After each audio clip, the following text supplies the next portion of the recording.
going from a photo like this in a parking lot of a dealership with just a smartphone and turn it into a complete set of photos with custom backgrounds, a 360 car photography virtual tour like this, and also an AI-powered video tour like this can happen with just a smartphone in 2024. Let's see how. Hi everyone, this is Sean with Glow3D.com. In this video, we're gonna go over how to use your smartphone and make that your superpower in your car dealership for your online presentations and your online presence. Use that with your car in your parking lot and create stunning photos, video tours, and automatically share them to your social media to bring traffic and lead backs to your website. So without further ado, let's see how. So you start with Glow3D app, and if you are installing it for the first time, you will not see anything, but if you have, then you will have the list of the cars that you captured before, or we already helped you to sync it to your inventory management. You will see the list of the cars in your inventory management, so you could simply just tap on the cars that you want to do to take a photo, and you will just go through the process. In this case, I will just press capture, and now I'm going to scan the VIN number. So scanning the VIN number is very simple. You just scan the QR code, the barcode, or you can just type it in and it's going to record a photo. You could also use a stock number if you would like to have the stock number saved. And once you're done, you click next and you choose multi-photo in this case. If you have selected by default the multi-photo, then you do not need to select this. And now we go to SUV. And now we go to exterior photos. So as you can see, exterior photos, it will show you the outline. On the top right, it will show you what kind of camera you need to use. And we do recommend use the standard lens. And the reason is that standard lens has highest quality on any smartphone versus the ultra wide version. The downside is that you need a little bit more space in your parking lot, but I'm going to show you a tip on how you can get a high quality without really sacrificing if you don't have the space to go around it. On the top left, you have the microphone actions. If you are in a climate like us that is a little bit cold and in winter you need to do captures, we have a voice activated for you. You just tap on it, it's going to actually activate the voice commands, and then you can just say capture, and it's going to go from one frame to another as you're doing the captures. I'm going to turn this off for this tutorial because I'm going to use the word capture a lot, and we don't want the system to misunderstand it that we want it to do the captures. On the lower left, it shows your position against the car as you go around it. You do have the option to take 8 photos or 16 photos. Our onboarding team is going to help you make a decision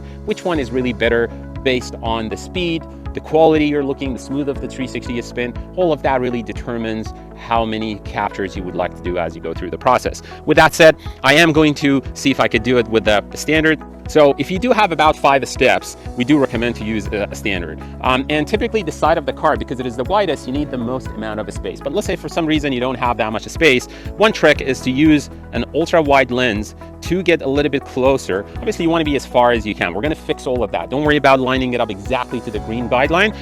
That is really just to show you about the area you want. Our AI system is going to automatically take care of that, the auto alignment and auto scaling. And you want to do the capture as far as you are, because the further you are, the less perspective you're giving to the photo. So you could do this photo, the side view, or the ones that you do need more space with ultra wide, and then the ones that you can get close, do it with a standard lens. But again, the best idea and ideal scenario would be that if you can take all of them with a standard lens. The second thing is the time of the day that you're doing photography.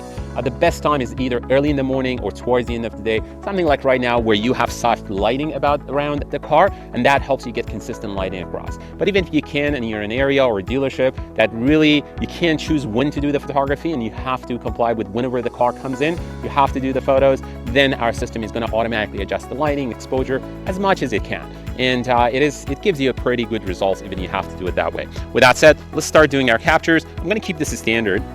And I'm about 5 steps away, and I'm going to do my first capture. And now I'm going to go to the next one. As you see the next one, you want it just enough to see a little bit of the front. And then you go to the 45 degree, where you the standard is to see somewhat both lights, right? Both lights. And don't worry about it if it is not lined up with this exactly. But that would be really the standard you want to go for. And then this one is really just enough to see a little bit of the back tire. You see the back tire back there. You want to capture so it is somewhat, you can see a little bit of that. As you can see, you don't have to really exactly line up. Our AI algorithm is going to automatically fix and auto align and auto scale. As you can see here is just the front view. So one point as you go through the photography, if you look at my hand, it is in this angle. So I have both my hands here. The camera is somewhere right below, like where my neck is, because that's probably the most comfortable space space or the area where you could do the photography. So you want to try to keep the height sort of consistent across as you do the captures. Now we're coming here again. The rule is to see a little bit of the back tire, so just have that in mind as a rule of thumb. And then for this one, you want to be able to see the both lights at the front. So you want to see that one, you want to see that one. That gives you a nice 45 degree, and obviously you're going to see the side and the front almost the same amount. And then in here, as you can see, we're almost to the side, so you want to see mostly the side and just a little bit of the front. You don't necessarily see the second line. So for this one, you don't really see the second line. But again, these are just the guidelines. You could really come up with your own standard. Don't worry about it if you're not really complying with the guideline. Our system is going to automatically auto scan and auto align everything you're doing the capture. So now the side view, again, in this one, you want to see, like mostly is the front, you want to see just a little bit of the side. Right, and as you can see here, I can get closer or further, but it really doesn't have to light up 100%. And the 45 here, the same thing. Like the front, where we said you want to see the front. So here you want to see the back backlight as well, right? So you sort of want to see enough from the front, enough from the side, and that gives you as much as you want. And again, the goal is to try to be somewhat close to what we have for our samples, but not. It doesn't have to be exactly like that. And then here, you want to see a little bit of that front tire. So I'm going over what's ideal for the captures, but it doesn't mean that you have to exactly comply to that either. So here you want to see a little bit of a front tire, I would say. So if you want to like line up exactly with that, it would be like this. And then the 45 degree, again, the same scenario, right? For all the 45s, which is the sort of dashed line here, you will be able to do the capture this way. And then here we're almost at the side, which is our last photo. As you can see on the lower right side of our circle that shows our position, shows 16 off 16. So and that's we're done. So we could look at how it is. I'm happy with the result. I say done. So the next step walks us through exterior close-ups. But before I go there, you do have the options to make that 8 frame. So it would make the speed faster, but then it's not as smooth when we get to the final 360 spin. So the best thing is to test it with the 8 frame, test it with 16 frame, based on how many photos a day you have to capture, your staff, your commitment of the company to accomplish the task. You can decide what's really optimum point with the help of our customer success and onboarding team. Now we get to exterior close-up. What's nice about exterior close-up is that you could choose the capture order, you could choose what to capture, in what order to capture, and later on you could decide in what order to display them in your websites, in your inventory management, and in other platforms. So now we go with that. As the driver door open is what we have. I'm going to do a couple sample, but this is pretty much standard because you have a view of each section. So you could set it up so it is in the order that you go through. I'm going to skip these sections. As you can see, now we get to the interior close-ups. So for the interior close-ups, to give you that hotspot view and a nice view of the hotspots, we give you this sort of ultra wide angle from the front, and then I'm going to do one from the back. So what these do, so this is, so this one next. That's entertainment. Let's do that. Next. Now we have the back view.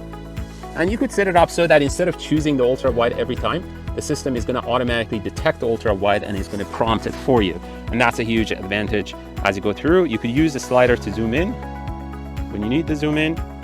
And again, it's designed to give you speed and give consistency as your staff are going through the capture. So this is a steering wheel control. Let's capture that. And I'm going to skip the other items. If you are doing undercarriage photography, we have different videos that show how you do it, but you could turn this off if this is not a standard that you're going through. But if you are, this is the stage where you would do the undercarriage photography of the car. So I'm going to skip it for now. And that's it. We're done. I'm going to save the file. Now let's go to the office, look at it through the computer, and see what was the result of the capture we just did. Thank you for watching. Okay, now that we've done the capture, let's look at the result. So here is the model that we captured. Let's open it up. As you can see, the background is removed, nice and clean. It is auto-scaled, auto-aligned. Even that we didn't really comply with all the outlines. We even see reflections on the floor, on the front, and on the back of this.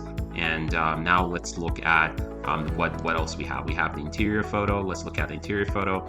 As you can see, we have that front view. We can toggle between front and back. We have the background removal done. And now we also have all the photo galleries done automatically from all angles, all the 8 main photos, as well as the rest of the photos with the interior ones background removed. And now let's look at the video. This car is brought to you by So this video that you are seeing here, I'm going to pause a little bit, is done automatically. You could customize the fonts, you could customize the color you see here to your dealership, and you can also customize the fonts. And we have multiple templates. This is one of the templates that you select by default, and then the system is going to automatically generate this video. As you can see, it goes over the exterior, interior photos, and then it goes over the features, and it goes over the map and information. So this is one of the templates. It also has a QR code that once you scan it, will take you or the viewer to the page where the actual events is happening.